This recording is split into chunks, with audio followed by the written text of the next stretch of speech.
Bonjour à tous, soyez les bienvenus sur Monaco Info. Voici les titres de votre édition du 14 février, jour des amoureux.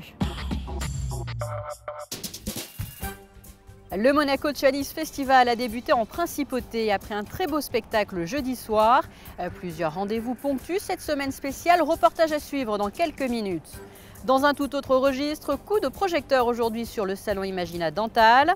Le 3e forum de la formation en alternance aura lieu le 19 février prochain. Sport avec la suite du parcours des Rouges et Blancs au JO de Sochi. Et puis retour en France avec le match de football Bastia-Monaco dans le cadre du championnat de Ligue 1. Je vous le disais en titre, le Monaco Chinese Festival a débuté en principauté jusqu'au 20 février. C'est une semaine spéciale qui vous est proposée pour en savoir plus sur la culture et les traditions chinoises. Un village éphémère d'artisanat a même vu le jour sur le quai Albert Ier. Jusqu'au 20 février, donc divers événements sont organisés et Christine Datomel s'est rendue à l'espace Léo Ferré jeudi soir pour suivre le premier spectacle. Je vous propose de découvrir son reportage.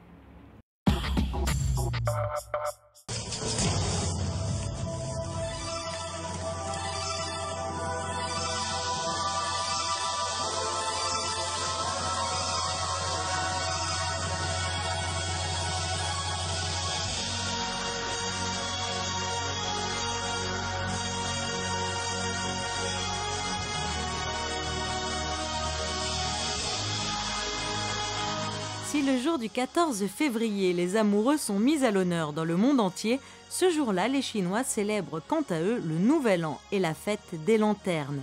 Une cérémonie toujours très visuelle où la lumière est reine et qui clôt le cycle des festivités du Nouvel An chinois. Depuis ce jeudi, les résidents de la Principauté voient s'illuminer un peu partout dans Monaco de nombreuses lanternes à la nuit tombée. Et ce sont 500 enfants venus de l'Empire du Milieu qui ont ouvert les festivités ce jeudi soir à la salle Léo Ferré avec un spectacle traditionnel chinois. Ils viennent de différentes régions de Chine, puisqu'on a la chance de recevoir cette année, comme nous l'avons fait l'année dernière d'ailleurs, une grande association qui a un joli nom d'ailleurs, puisque c'est l'association pour l'amitié entre les peuples, l'association chinoise pour l'amitié entre les peuples, et qui vient chaque année nous amener donc, ce spectacle avec tous ces enfants, symboles de l'amitié entre les peuples. Qui viennent de partout en Chine. Je crois qu'il n'y en a pas. Le pays est tellement vaste, il me semble qu'ils viennent de toutes les régions chinoises seront représentées ce soir, à mon avis. Durant tout le week-end, ce sera au tour des professionnels de monter sur scène pour 2 spectacles. Organisés par la Fédération chinoise des arts sur un fond de musique moderne, les spectacles mêleront tradition, danse, chant, magie et opéra. Un changement d'univers garanti. On a un peu, malheureusement, en Europe, pas seulement à Monaco, on a droit à une certaine vulgarisation de la culture chinoise, notamment au moment du Nouvel An chinois. Ça devient un peu une fête commerciale, on va dire. Et j'ai vraiment eu envie de montrer à Monaco et aux communes qui nous entourent ce qu'est cette culture qui est immensément diversifiée à l'image du nombre de régions chinoises et qui est d'une richesse absolument phénoménale. Et c'est tellement à des millions d'années-lumière de la nôtre que j'ai le sentiment d'être un petit enfant qui découvre à chaque fois un nouveau cadeau très coloré et très bruyant qu'on peut ouvrir. Donc non, c'est quelque chose d'absolument absolument fabuleux à découvrir. Il faut parfois être un peu initié, mais c'est ça aussi qui va être intéressant durant ce festival. Le village des artisans sur le port Hercule vous accueillera jusqu'au 20 février et ce sont 7 grands maîtres de l'art traditionnel chinois qui vous dévoileront les secrets de leur talent.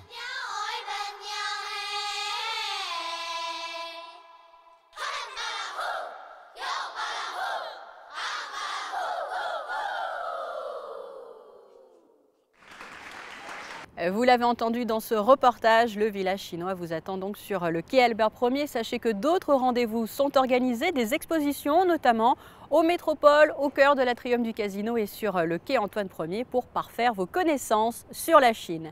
Autre événement organisé en Principauté, la 3e édition du congrès dentaire Imagina Dental, qui a ouvert ses portes au Grimaldi Forum jeudi matin avec une visite officielle de son Excellence Michel Roget, le ministre d'État, et du conseiller de gouvernement pour les affaires sociales et la santé Stéphane Valéry, sujet signé Alexandra Pani.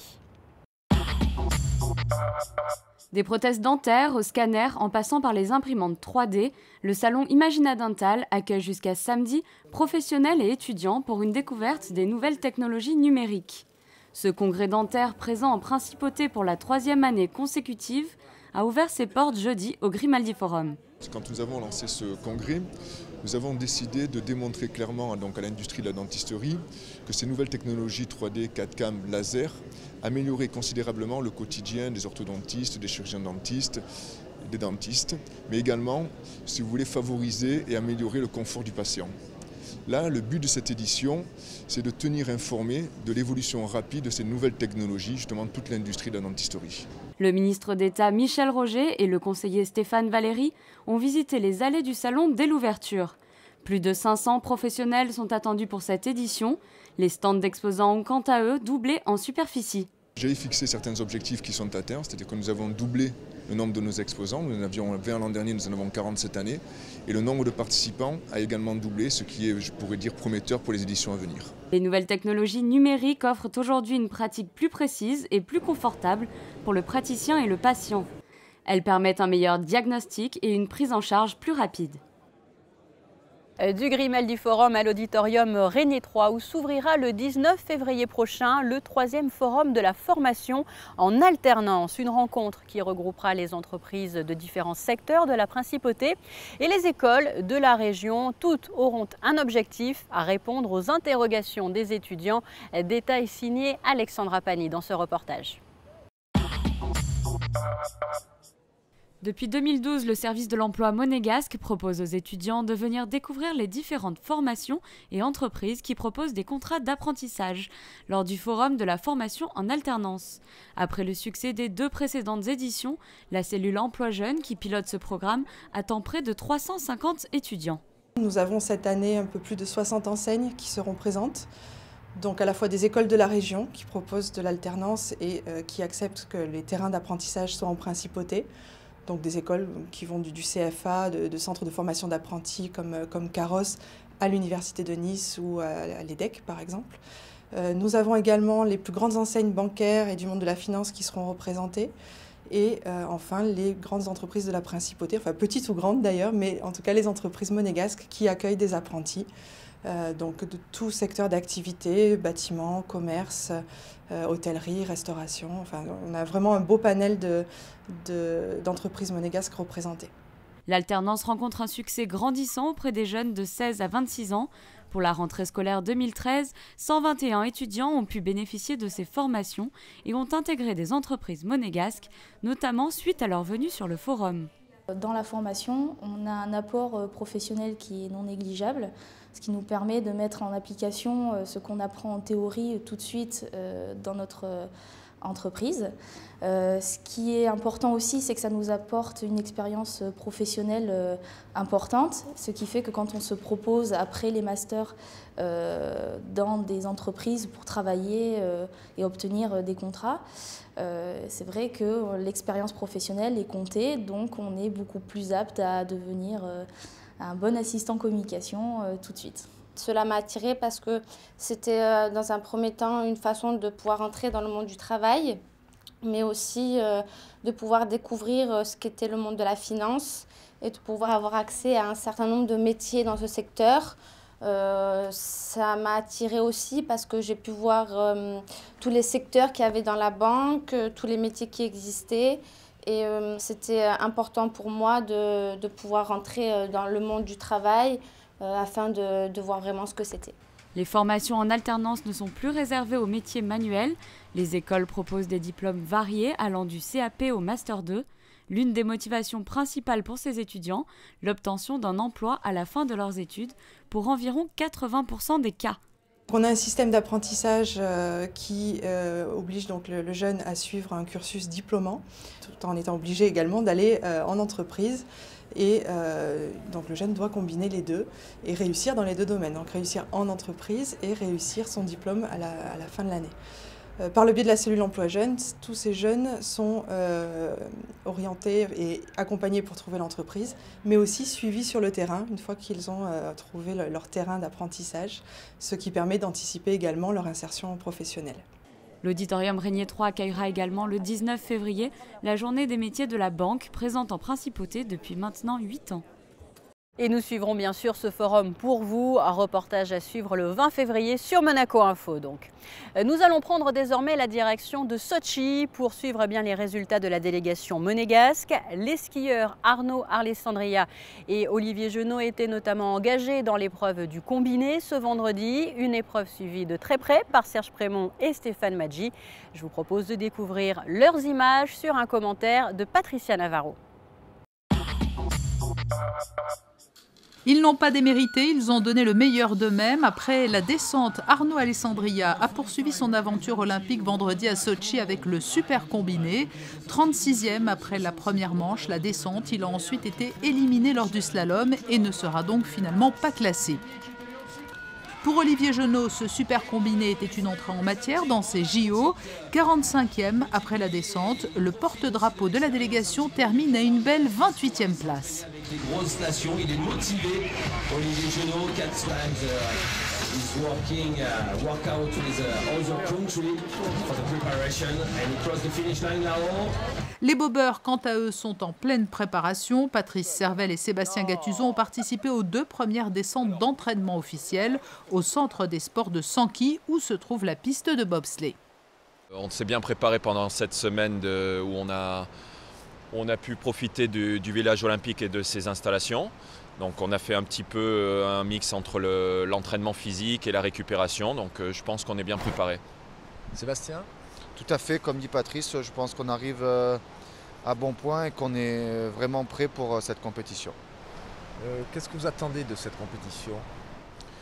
Alors qu'est-ce qu'on attend ? C'est toujours l'apogée d'une saison, c'est l'apogée de 4 ans de préparation, c'est les Jeux Olympiques. On attend bien sûr de bien représenter notre pays et surtout de donner notre maximum et de faire de notre mieux possible. Un mot sur la piste, Patrice ? Très technique, ça fait maintenant les deuxièmes Olympiades après Vancouver où on a droit à une piste vraiment technique pour les pilotes et extrêmement bien préparée, la glace est superbe. C'est ce dimanche que débuteront les épreuves de bobsleigh à 2. Des nouvelles enfin d'Alexandra Coletti. La skieuse monégasque blessée mercredi lors de la descente dames souffre d'une fracture du pied. Elle a été rapatriée à Monaco pour y subir une intervention chirurgicale. Après les Jeux Olympiques, place au football puisque la SMFC affronte le SC Bastia sur l'île de Beauté ce week-end. Les Rouges et Blancs qui occupent actuellement la 2e place du championnat de Ligue 1. Frédéric Elion. Claudio Ranieri avait déclaré que ce match contre Bastia était plus important que celui contre le Paris Saint-Germain, histoire d'enlever un peu de pression à ses joueurs avant le choc face au club de la capitale. Ce Bastia-Monaco, c'est aussi la dernière rencontre d'une série de 3 matchs en 7 jours. Série négociée avec succès pour l'instant avec un nul contre Paris et une qualification à Nice. Les Corses, 8e, restent sur un succès probant à Toulouse et possèdent des statistiques impressionnantes à domicile. 8 victoires, 2 nuls et 1 défaite. Attention, parce que Bastia, c'est une équipe très très difficile à la maison. C'est une équipe qui jouait beaucoup, bien, joue le ballon très vite, et avec le supporter qui pousse, il sera un bon match pour nous. Autre expérience très importante pour les joueurs qui pour la première fois vont à Bastia. Il y a beaucoup de bons joueurs à l'attaque, non? Et maintenant aussi, si c'est. Donc, attention.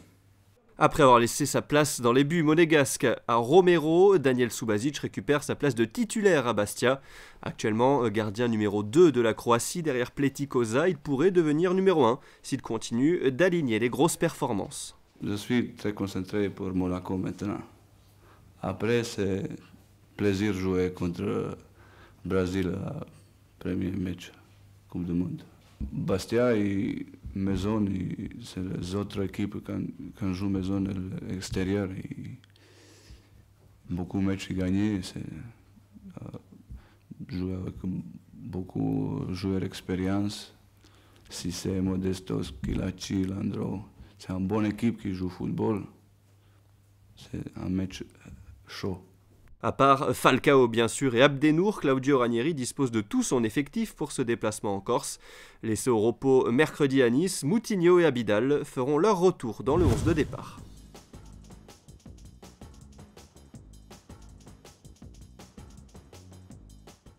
Après les faits d'actualité, voici à présent vos prévisions météo.